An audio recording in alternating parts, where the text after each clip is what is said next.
A controvérsia antitrinitariana. Quem é o Deus da Bíblia? Eu sou Ezequiel Gomes, você está no canal Vem Senhor Jesus e nesse vídeo nós continuamos o nosso estudo do livro do Dr. Milton Torres, que se chama Tentaram a Deus no Seu Coração, a controvérsia antitrinitariana, e aí estamos lá no terceiro capítulo, Quem é o Deus da Bíblia? Ok? Então assim, o pastor Milton começa esse capítulo falando que interpretar é uma arte e ao mesmo tempo é uma arte que requer ciência, conhecimento, uma vez que nem todo mundo entende aquilo que lê. E aí ele dá o exemplo lá do eunuco em Atos capítulo 8, né? Que ele vai pedir ajuda para Filipe para entender ali a questão do texto de Isaías. E aí o Milton diz assim, olha, que às vezes sozinho a gente não é capaz de realmente entender a Bíblia em algumas partes ou no todo, e às vezes a gente precisa, né, do auxílio de pessoas experientes no manuseio das Escrituras. E ele lamenta, entretanto, que dentro do Adventismo do sétimo dia, muita gente tem tentado entender a Bíblia de uma forma particular, não tem conseguido, não tem buscado ajuda, e tem aí surgido inúmeras heresias, inúmeras explicações estapafúrdias, por exemplo, dentro do contexto da discussão da doutrina da Trindade. E aí o pastor Milton diz assim, que na verdade, ainda que a gente lide com exegetas competentes, pessoas competentes em relação à história do texto bíblico, às línguas bíblicas e à história do cristianismo e à interpretação, ainda assim esse assunto ele é complexo pela sua própria natureza, em primeiro lugar.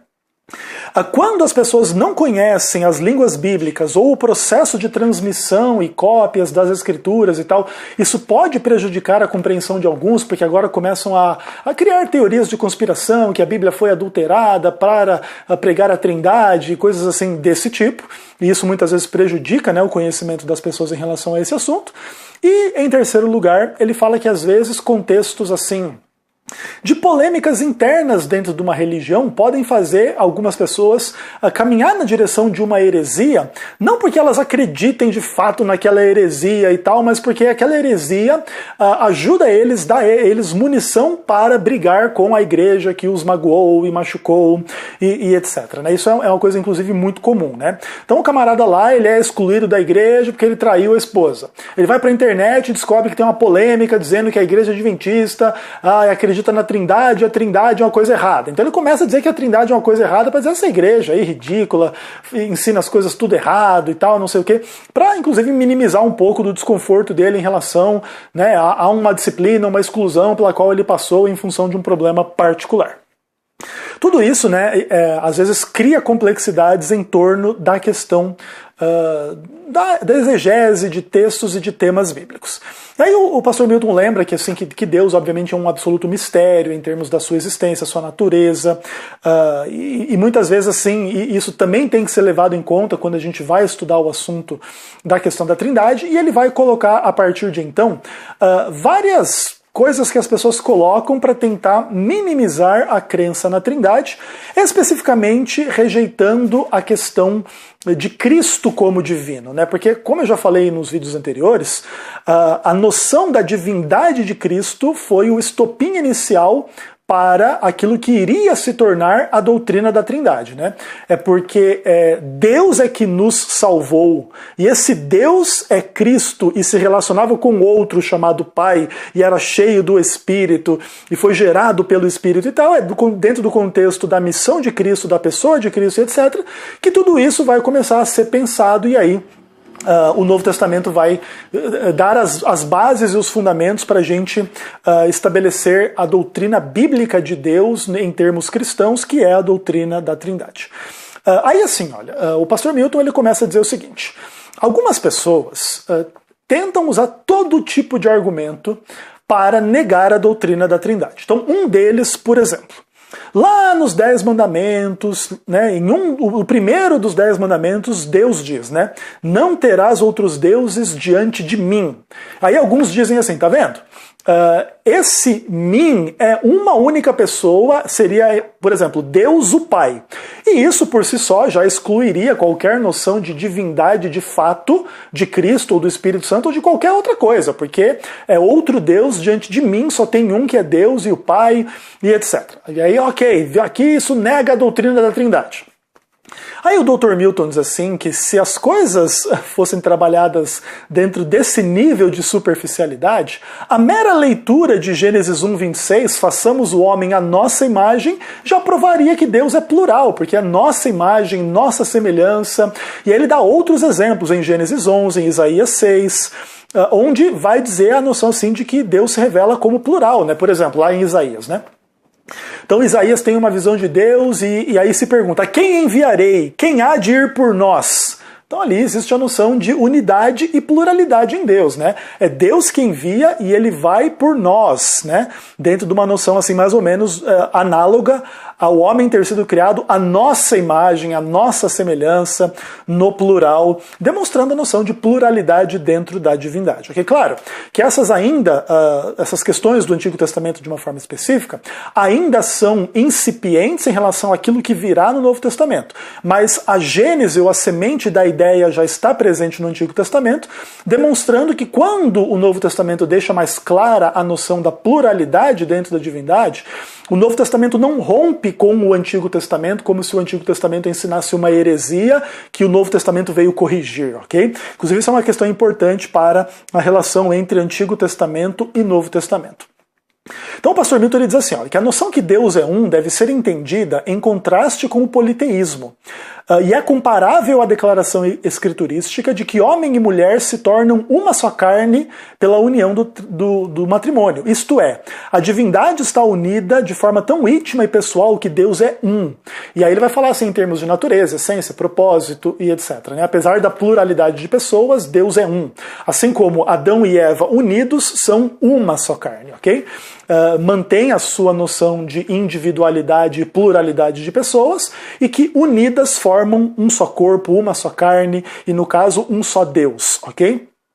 Que mais? Em que sentido a pergunta diz aqui, né? Deus é o Deus de Jesus.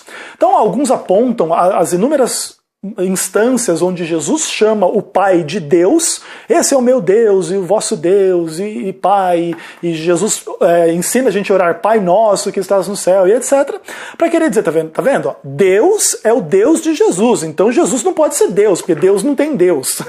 Basicamente essa é mais ou menos assim a argumentação. Aí o pastor Milton diz assim, que essa lógica não leva em consideração a encarnação de Jesus. Então Jesus ele tem um Deus que é o Pai, no contexto da sua encarnação.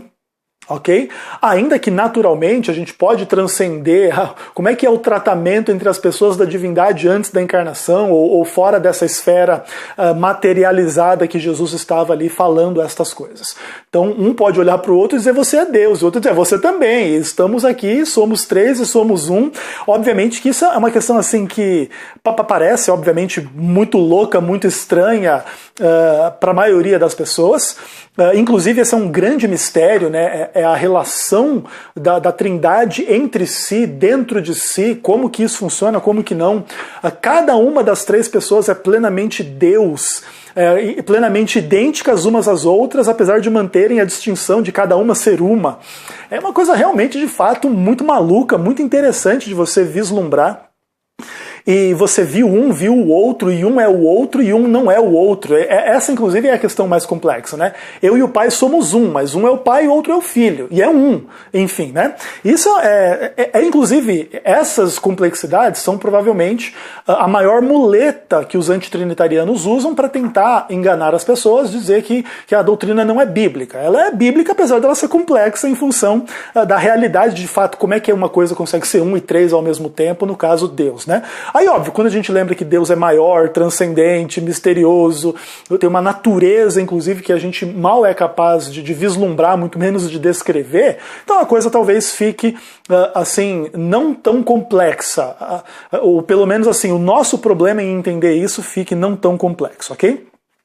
Então, o pastor Milton vai continuando assim, dizendo o seguinte: em que sentido Deus é maior do que Jesus? Porque aí também existem aqueles vários textos onde Jesus fala, né, o Pai é maior do que eu, inclusive alguns usam esse tipo de texto para tentar provar, então, que não existe nenhuma noção de que Deus é três pessoas coiguais e coeternas, Deus Pai, Deus Filho e Deus Espírito Santo. Não, é mentira, porque um já falou que o outro é maior e tal. E nesse ponto também o pastor Milton relembra que isso também não leva em conta a condição humana de Jesus enquanto falando estas coisas, porque a encarnação cria esta situação que de outra forma não existiria. Como é que diz lá o texto de Filipenses 2? Que ele, sendo Deus, se esvaziou da forma de Deus e se colocou como servo e como homem e se humilhou até a morte de cruz. Então, dentro desse contexto do esvaziamento da humanidade para que Deus pudesse se manifestar como homem, Jesus Cristo, então, obviamente, que dentro desse contexto, o homem esvaziado poderia dizer, o Pai é maior do que eu. E ele, inclusive, o pastor Milton coloca aqui o contexto de toda a luta dos discípulos em relação assim aquilo que estava para acontecer iminentemente, que eles inclusive nem sabiam, né? No ponto assim de como é que eles iam lidar com isso, com a cruz, com a morte, e aquilo mesmo Jesus avisando que ele ia ressuscitar e que ele ia morrer, as pessoas queriam evitar que ele morresse, não acreditavam que ele iria ressuscitar, tiveram várias dúvidas. Então nesse contexto Cristo já de antemão aponta, né? Olha, eu vou voltar para o Pai é maior do que eu, a esfera do que vai acontecer a partir da ressurreição é maior do que esta esfera. Agora, pelo Espírito Santo, Cristo estaria em todos os lugares de forma onipresente, não somente no meio de meia dúzia de homens ou 12 homens, se você quiser ser mais específico. Então, entende? Jesus está tratando de uma perspectiva humana, e desta perspectiva humana é óbvio que o Pai é maior. E etc. Okay? Uma outra coisa também. Existe um ponto aqui desse capítulo, desse momento que o pastor Milton coloca, que ele diz assim, olha, que no Evangelho de João existe uma questão muito interessante, onde Jesus é colocado no mesmo patamar de Deus e ao mesmo tempo ele é colocado como alguém que depende de Deus e como ser humano e etc. Então, por exemplo, João 1, verso 1, o verbo era Deus, e verso 14, e o verbo se fez carne, e o verso 18 do capítulo 1, o Deus unigênito revelou o Pai, que estava no seio do Pai, e esse é Cristo, e etc. Então veja, ali eu e o Pai somos um, João 10:30, lá em João 14, quem viu a mim viu o Pai. Então você vê o Evangelho de João frequentemente exaltando a igualdade entre Cristo e Deus. Em outros contextos, o próprio texto de João 14:28, o Pai é maior do que eu, acontece no Evangelho de João. E em vários outros contextos existe a noção, o filho não pode fazer nada, mas só faz o que vê o pai fazer. Né? João 5, João 4, João 12, João 8. Existem várias passagens nesse tipo de sentido no Evangelho de João. Aí o pastor Milton diz o seguinte, que João, ele tinha estas duas visões, da igualdade entre Cristo e Deus, e a partir da encarnação, uma dependência de Cristo como homem da pessoa de Deus, o Pai, ou o Espírito Santo para o guiar, e etc. E, entretanto, na história existem heresias que muitas vezes enfatizam somente um dos lados desta equação. Então, por exemplo, aquelas pessoas que enfatizavam unicamente a divindade de Jesus, os docetistas, os gnósticos, inclusive acabavam negando a própria realidade da encarnação de Cristo. Né? Diziam que era tipo assim, uma ilusão, Cristo era um holograma, não tinha carne, ou não tinha corpo, realmente não morreu, não sofreu, porque tem que ser Deus, e Deus não pode participar de nada disso na mentalidade dos gnósticos e tal. Por outro lado, os arianos, enfatizando muito a humanidade dele, a condição como criatura, né, como homem e tal, não conseguiam enxergá-lo como Deus. Aí criaram toda uma ideia que ele foi criado lá na eternidade e etc. Justamente por quê? Porque enfatizam um desses dois lados da moeda, quando na verdade o Evangelho demonstra as duas coisas. Sendo Deus, ele se fez homem, e como homem dependia de Deus, a quem ele chamava de Pai e por quem era guiado via Espírito Santo, ok? Então, bacana, interessante. Aí depois ele faz uma discussão sobre o termo cabeça, onde, por exemplo, se diz que Deus é o cabeça de Cristo, em 1 Coríntios 11, verso 3. E aí existe toda uma polêmica em relação ao homem ser cabeça da mulher e Deus ser cabeça de Cristo. Então, se você interpretar isso de uma forma hierárquica, o homem é superior à mulher e Deus é superior a Cristo. Entretanto, o pastor Milton coloca que esta não é uma leitura, vamos pensar assim, absolutamente necessária. Você pode ter uma visão igualitarista dentro desta questão. Então, por exemplo, homem e mulher são iguais, apesar da preeminência do homem em ter sido criado primeiro e a mulher criada depois dele. Certo? Deus e Cristo são iguais, apesar da preeminência do Pai, que envia o Filho para a Terra, e este Filho vive em submissão à vontade dele, e etc. Então, dentro desses contextos, as entidades, homem e mulher, são iguais em termos ontológicos, mas agem ou funcionam de uma forma hierárquica dentro de um contexto específico. Assim também, Deus e Cristo são iguais, mas funcionam dentro desta hierarquia, dentro de um contexto específico, ok? Então a ideia de Deus ser cabeça de Cristo não indica que existe uma desigualdade dentro da Trindade, onde um é mais Deus do que o outro, né? O Pai é mais Deus do que o Filho, ou mais Deus do que o Espírito Santo. Não é esta a compreensão trinitariana, ok? Aí assim, olha, dentro dessa questão ainda de quem é o cabeça, quem é o maior, quem que manda, quem que não manda, Pastor Milton coloca uma coisa muito interessante. Ele diz assim: quem tem a mente carnal é que se preocupa com a primazia. Por isso algumas pessoas acham que é uma questão vital definirmos se Deus manda em Cristo ou se ambos mandam um no outro de forma igual, né? Tipo assim, quem que manda nesse negócio aí? Mas mandar, inclusive dentro desse contexto, é geralmente uma questão bem carnal, assim, né? Para querer dizer, quem é o maior? Então esse maior aí eu respeito, os outros não. Deus não funciona com essa lógica carnal. Não é exatamente por aí, não há competição entre os membros da divindade, há unidade plena entre eles de propósito, de sentido, de natureza, de intenções, de práticas.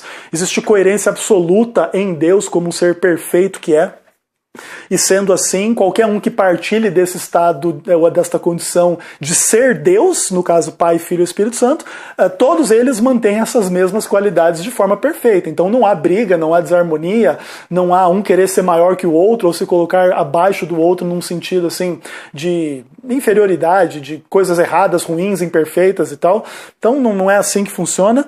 E por fim, o pastor Milton coloca alguns exemplos de algumas citações que as pessoas tentam se apoiar em alguma tradução XY para tentar negar os fatos óbvios, né, da divindade de Cristo especificamente. Então um desses textos é Romanos 9,5, onde se fala que Cristo é Deus bendito para todos sempre, amém. E o pastor Milton inclusive diz assim, né, o grego diz que Jesus é Deus e assim deve ser entendido. Ponto, né? Essa é a visão do pastor Milton em relação a esse texto. Mas sempre os antitrinitarianos tentam buscar alguma polêmica para traduzir de uma forma diferente, para tentar dizer assim que Cristo não é Deus, mas que Deus, que não é Cristo, deve ser bendito para sempre. Outro texto interessante, Tito 2,3, onde fala que Jesus Cristo é nosso grande Deus e Salvador. E ali o pastor Milton faz vamos pensar assim, uma correção de uma visão que existe para querer dizer assim que Deus assim, Deus de um lado e o Senhor Jesus Cristo de outro, né? Que na verdade não é assim que o texto grego se manifesta e deve ser entendido. Ok, depois assim ele vai usar algumas polêmicas em relação à tradução de João 1, verso 1, que eu já falei em outro vídeo também. Inclusive, ele demonstra bem claramente assim que mesmo traduções que são usadas às vezes para tentar desqualificar a noção da divindade de Cristo em João 1, verso 1, são, por exemplo, traduções católicas que acreditam na Trindade. Então, é aquela coisa assim, os caras tentam apelar para qualquer tipo de coisa que eles possam se agarrar para negar a divindade de Jesus Cristo, e aí as implicações que isso vai surgir para pluralidade em Deus, que mais lá na frente vai desenvolver a doutrina da Trindade, tá bom? Depois existe uma polêmica sobre Hebreus 1, verso 8, onde se fala, o teu trono, ó Deus, é para todo sempre, ou outros leem, né, Deus é o teu trono para sempre. Aí o pastor Milton diz que essas duas possibilidades são, né, presentes no texto grego como tradução, mas como a Bíblia não nega a divindade de Cristo, pelo contrário, a afirma, então, por exemplo, você traduzir isso como um vocativo, o teu trono, ó Deus, dura para sempre, ou é para sempre, não é uma tradução errada, ou potencialmente errada, não teria nenhuma heresia você traduzir desta forma. Ainda se a outra pessoa quiser traduzir Deus é o teu trono para sempre, também não tem problema nenhum, ok?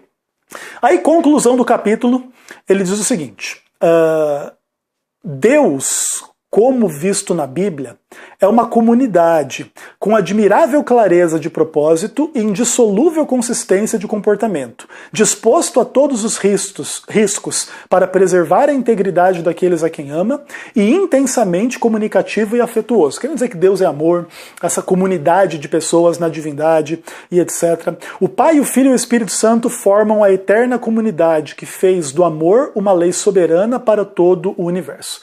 E ao mesmo tempo, ao lado desta noção de pluralidade na divindade, o pastor Milton escreve: Deus é um, único, inimitável, incomparável, inefável, não se ufana de sua superioridade, não busca a primazia, não sucumbe à soberba. Deus é o cabeça, mas além disso é o coração. E como bate o coração de Deus? No ritmo cardíaco do amor sem limite.